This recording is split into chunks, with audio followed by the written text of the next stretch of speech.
Hello বন্ধুরা, কেমন আছো সবাই? তো দেখো, সকাল সকাল যখন আমি নাস্তা করতে বসেছিলাম তখনই লালু এসে হাজির।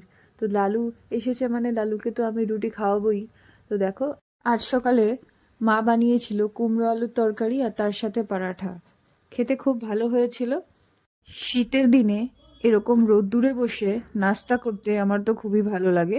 আর যেদিন আমি বাড়িতে থাকি, যখন নাস্তা করি রোদ্দুরে বসে, লালুকে ডাকতে হয় না, লালু নিজে থেকেই চলে আসে। ও যেন অনুমান পায় আমি বাড়িতে আছি আজকে।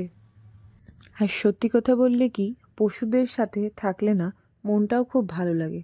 ওরা কত ইনোসেন্ট হয়, ওদের সাথে সময় কাটালে এমন ফিল হয় যেন আর সব দুঃখ কষ্ট চলে গেছে। পশু পাখিরা যেন তোমার মনের কথা বুঝবে আর তোমার সঙ্গে থাকবে, এমন করে যেন কত দিনের সম্পর্ক তোমার সাথে। তো ওরকম আর কি।